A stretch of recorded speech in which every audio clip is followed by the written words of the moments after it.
Hi, I'm Sergio, and our story comes from Japan and is entitled The Stonecutter. Once upon a time, there lived a hard-working stonecutter. Each day, the stonecutter went to a huge rock in the side of a great mountain to cut stone for a living. Tink! Tink! Besides being hard-working, this stonecutter was extremely skillful. She could cut all shapes of stones for all manner of different purposes. Oh, hello. What can I do for you today? I need a new grinding wheel for my mill. Uh-huh. I have just the thing.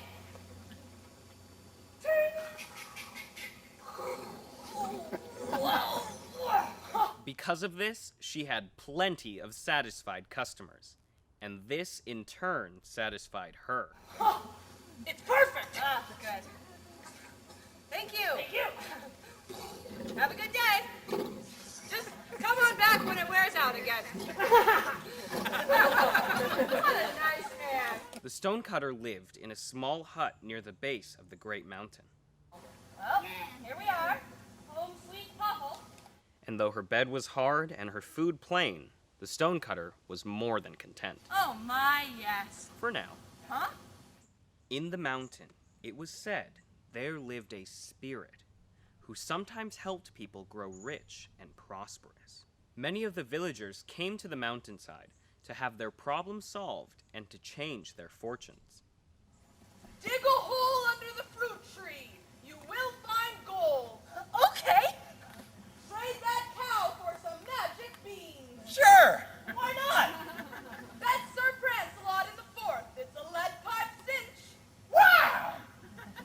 When people spoke about such things, the stonecutter merely shrugged. And because she had always lived on the mountainside and had never seen nor heard this spirit, the stonecutter believed nothing the other villagers reported. I won! I won! I won! I won! I won! Oh, I won!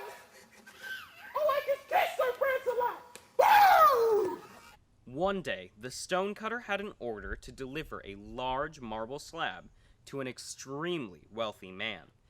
The rich man's house was very large and very grand. It had a glorious, ornate gate.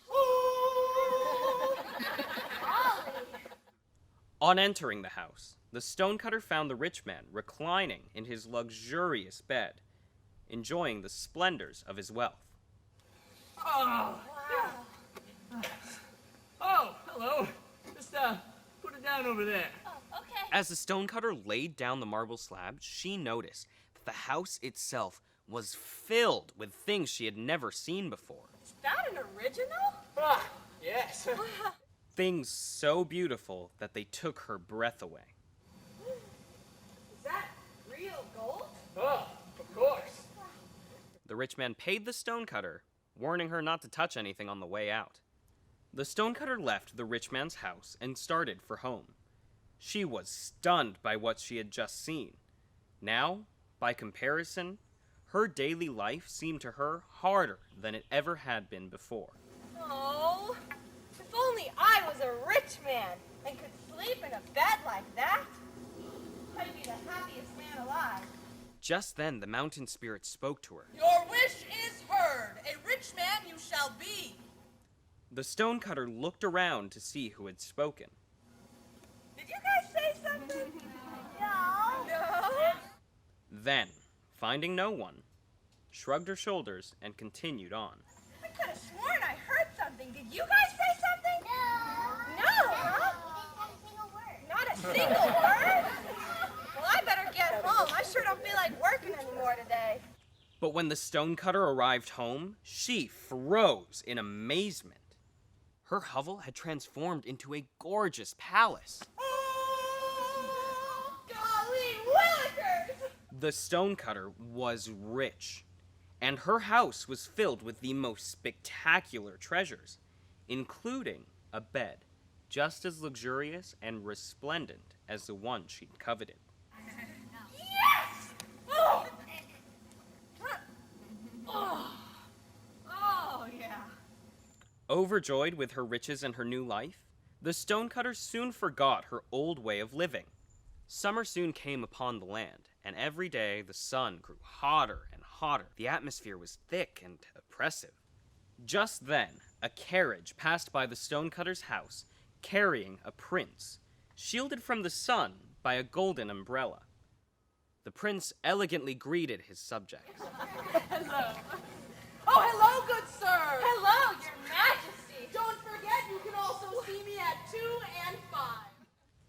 Seized with envy, the Stonecutter exclaimed, Oh, if only I were a prince with a golden umbrella, oh, I'd be so happy. Once again, the mountain spirit spoke to her. Your wish is heard. A prince you shall be. And a prince she became, with a golden umbrella and majestic steeds bearing her along. The Stonecutter was overjoyed. Oh, my, yes! She had everything her heart could desire. Onward, minions! The Stonecutter prince took great pride in her princely gardens, tending them with care. She watered them daily, and the plants thrived. Oh, yes, you like that, don't you?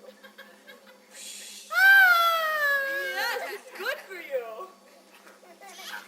Oh, my pretties. But still, this was not enough for the Stonecutter, for no matter how much she watered the plants, they still wilted in the rays of the scorching sun. Oh, And that wasn't all. despite my umbrella, my skin keeps getting burnt. Oh, darn it! The sun is more powerful than I am. Oh, if only I were the sun, then I'd be really happy. Your wish is heard. The sun you shall be. And the sun she became. The Stonecutter's son was very proud of her new power, casting her beams hither and yon, wherever it pleased her. Oh, my, yes! She burned the skin of rich and poor alike. Darling, I will build you a house of diamonds. Oh, my dear! Oh, my dearie, I built you a house of cardboard, but it blew away. Then she scorched all the crops in the fields.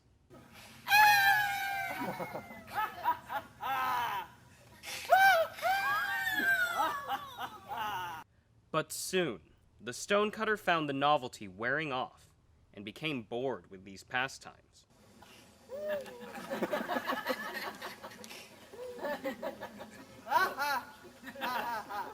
At that moment, a cloud flew beneath her, hiding the earth and protecting the crops below.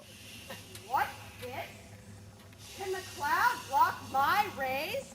Is it more powerful than I am? Oh, if only I were a cloud. Then I'd be really happy. Your wish is heard. A cloud you shall be. And a cloud she became, protecting the earth from the sun's beams. The Stonecutter cloud was filled with joy as the plants grew green again under her protection. Raindrops keep falling on my But still, this did not satisfy her. The Stonecutter made the rain come down harder and longer. Plants were washed away, the rivers began to overflow, whole villages were destroyed by the rains.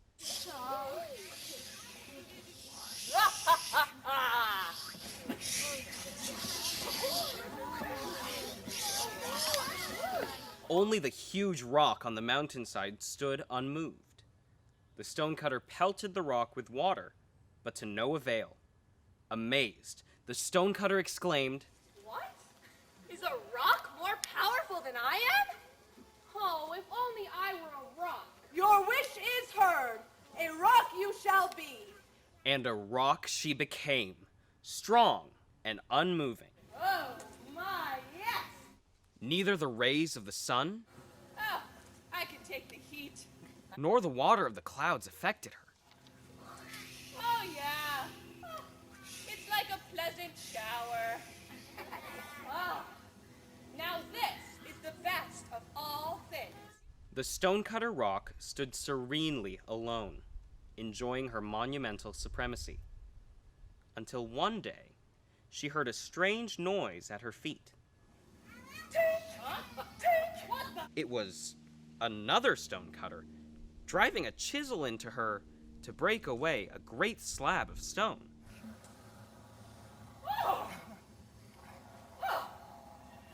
What? Is this human being mightier than a rock? Oh, I know. If only I were a man. Your wish is heard. A stonecutter once more you will be. So, the stonecutter once more became herself. She returned to her work, cutting stone in the great rock. Tink! And while her home was small, and her bed hard, and her food plain, the stonecutter took much more pleasure in her life than ever before. Oh my, yes. The stonecutter never again desired to be better or mightier than others, and she never heard the voice of the mountain spirit again. The end.